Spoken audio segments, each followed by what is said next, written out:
Hello, welcome to Devlog 2 on my final major project, Condemned Souls of the Veil. This week has involved version control and workflow. I have chosen for my workflow the online tool of Hack and Plan, which enables me to monitor my project on a week-to-week basis and see where my progress takes me. This isn't the only choice of project scheduling, as you put it, in terms of how I monitor my tasks. I also use a personal logbook that I've set up this week, which I shall go through shortly, as well as these videos to at least demonstrate my weekly progress in terms of where the project stands, where we're heading, any improvements, any updates, as well as the weekly blogs on my critical reflective journal that was used for previous modules. It helps clarify in terms of where the project currently stands as well, also able to express to others about what the current situation of the project is, especially with these videos, which sometimes can be hard to demonstrate everything at once. You're getting chunks of information at a time, which I find helpful.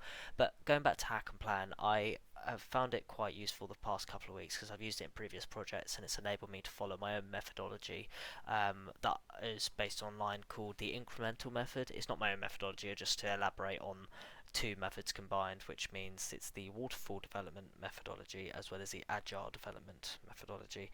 This consists of the stages of waterfall but using a sprint structure from agile. So each milestone from waterfall is a sprint in itself, and those sprints contain weeks. So at the current stage, I've got my conceptual stage, which I'm currently in from the commencement of the project, which was the 19th of September, and the final stage of the conceptual phase will take place on the 3rd of November, which I shall be moving into a pre-production phase. In regards to the version control for this week, I have set up a GitHub repository to enable my project to be viewable from online and offline, as well as access and monitor basically the project itself in terms of safety and security to ensure that I don't lose anything in terms of progress. The plus side about it is that the GitHub tool has a online tool called GitHub Desktop, which enables you to download it not just on the browser. I will go into that shortly also, but I'd like to go into my logbook that I have basically made this week. Basically, it's just my own personal logbook to reflect on anything and allocate what hours I've done each week. I'm also using a weekly timetable that I basically print out every end of the week for the next fresh one, just to outline all of my hours I can allocate plus other commitments outside of my studies. In terms of the current status of my logbook, I'm obviously at the end of week 2, so it basically has a structure of my tasks and it outlines all of my development that has been completed and not. All the things highlighted in red are things that were not met, but with regards to the incremental methodology, I am allowed to take the missed tasks and allocate them into next week's tasks just to basically drag them over. It may affect obviously the workload with regards to how much I can do in a certain amount of time, but at least I'm able to see clearly what I need to get done and prioritize where the strong points are needed in that area. So at the moment, obviously week 1, for example, I did not do much in terms of my last video apart from the project proposal that was sort of made up to get the project sort of commencing really, but this week feels like it's actually taken a bit more of a toll in terms of improvement and development.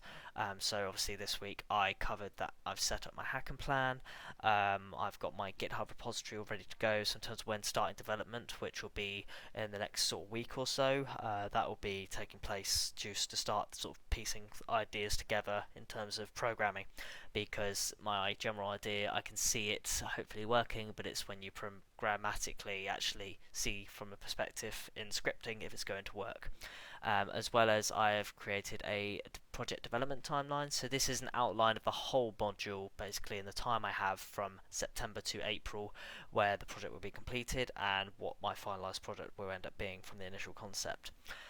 As well as going into afterwards, it has a week 2 justification, which is basically like my review, my reflection, talking about where the good points, the bad was, what I missed, what I could have improved on. I not intended to go into much detail for this week because obviously there's not much visually to see apart from the stuff I'm about to show. But this is basically just like one of the 4 project tracking tools I'm using. So I have the logbook, the videos that you're currently watching now, my online blogs, my hack and plan setup, as well as my weekly template schedule to know what hours I'm doing. So they all sort of mesh together, which is nice in terms of showing all of my documentation as the journey goes on. But with regards to the hack and plan, I'll just show how it works. It's basically just outlining plan tasks where you can add a task if you like. Obviously this week is closed because we finished and now we're moving on. Then you can move them over to in progress. You have different categories as well, so you've got programming, art, design, etc. It's quite simple, very easy to work with, and you can set it up in, say, a Kanban structure if you wanted. It's by your preference. I like the Scrum method because that's what I'm familiar with, which a lot of people in this course were, so it's quite handy. So as you can see, I completed creating my logbook, my GitHub repository, and my development timeline, and you see that it correlates back with the stuff I've done in week 2, which is the hacker plan, the GitHub, and the development timeline. So this all sort of mirrors and reflects off what I have done, and properly going into detail as to how I'm monitoring the project, because that's what I want to see. It's literally like all eyes on where the project stands in that respect. I know it looks like early days still, but at least I'm demonstrating everything that has happened in the current time that's taken place. So in regards to the GitHub repository, version control, this is basically my repository here on my PC, where I can look at other projects. Obviously I've got my previous module stuff as well. I don't need to go into that, but basically what's happened is I've got my initial commit from making it online with GitHub, and it enables me to have my Unity project, which is my choice of game engine for this project, as Unity is quite familiar with myself and I feel like I'm quite proficient in it. Programming wise I am intermediate, but in that respect I'm confident enough to feel that the idea is going to work, depending where it takes me with the proof of concept and the prototyping along the way, because there will be different iterations of course. And then obviously that was when I added the project itself, just to show that it's been added to repository, so it's online and offline. And then obviously that was just me making a cleaner folder structure, because I cannot stand a project that hasn't got any labeling of folders like materials, models, etc. But that's basically the download of using GitHub. It's got basically like a pull and push mechanism. So say you're sharing a repository with other participants in your project and you want to add some content to update on your game or app, etc. Say that you've just done loads of changes, they will appear here, tick. I've made it simpler using Unity's text files in simpler code. Basically, it's otherwise you get more changes than what you need to see. It's basically like all in the background. It's what git ignore does, but that's from a Bracky's video. I'll leave a link in the description to make it easier.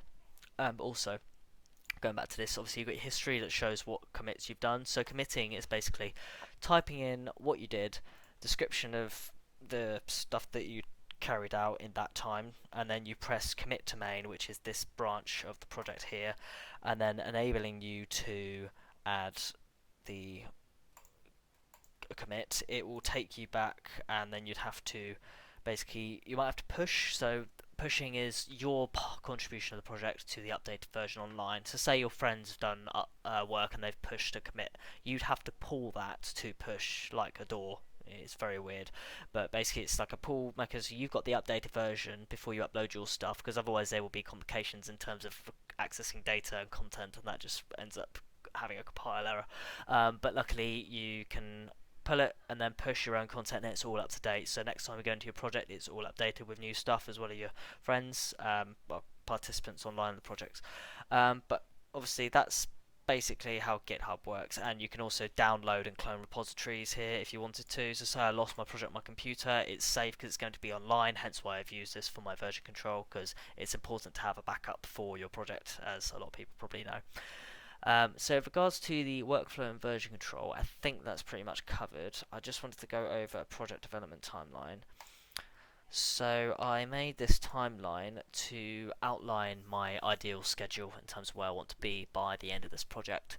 So sprint 1, which we're currently in now, would be the project proposal, which is due on the 3rd of November. So it's going to be like the document for the artifact that I want to make.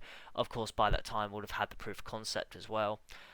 Conducting artifact research as to why I want to make this game, what's the purpose of it, what's the research question as well.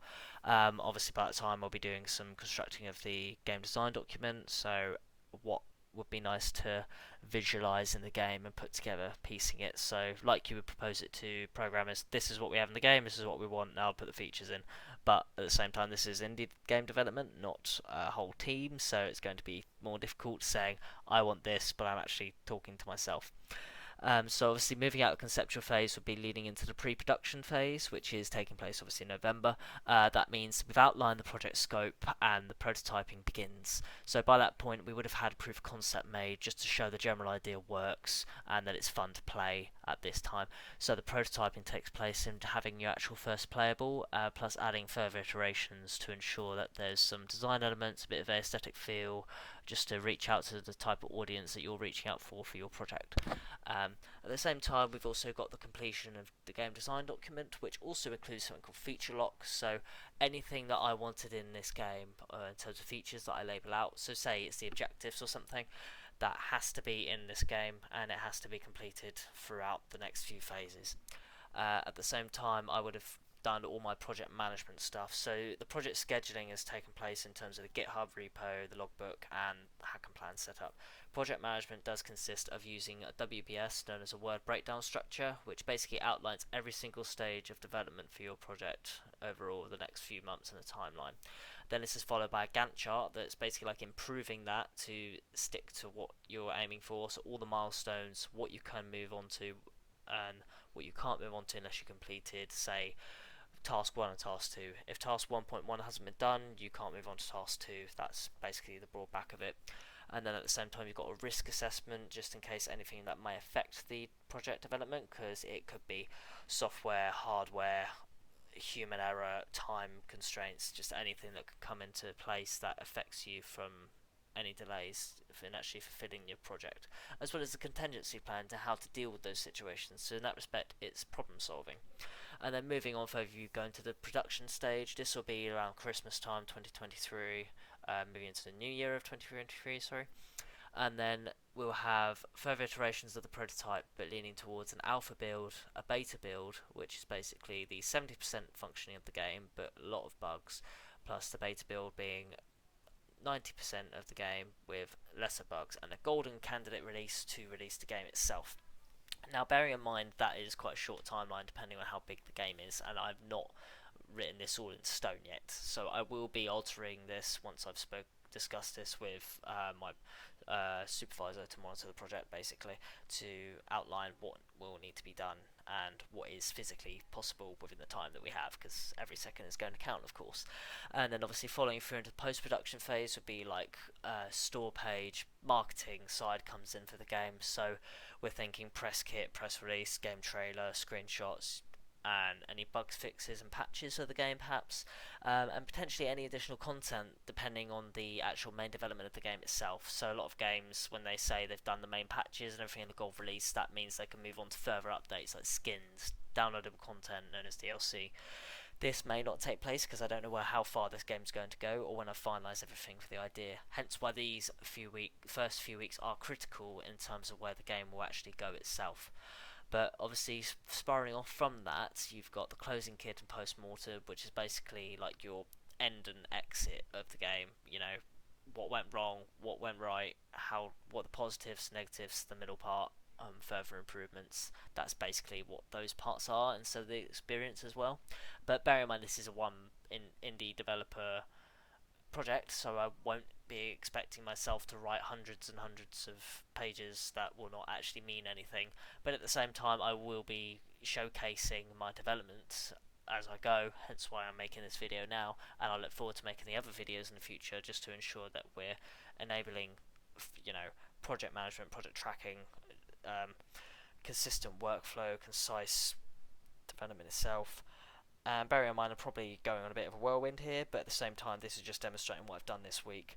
And, it has felt like a bigger improvement, but things have been a little bit more lax at the same time. It's just getting that will and energy to do it, I think. It's nothing to do with procrastination, it's just a case of having the I think it's always the hardest part in a project is when you have to get everything set up, and that's what I found. It's very time consuming sometimes, but at the same time, once everything's set up and ready to go, you can just crack on with it, and that's what I hope for the next few weeks to bring, especially some clarity in terms of where the product's going to go as well.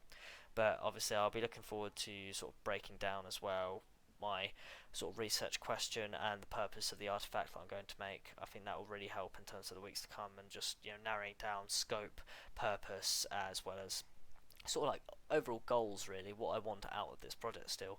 But I think that the current starting of the conceptual phase is in a pretty good position, and I look forward to carrying out a bit more in terms of development in the weeks to come, and we'll just see where the next week takes us. So thank you very much for watching, stay tuned, and we'll see you next week.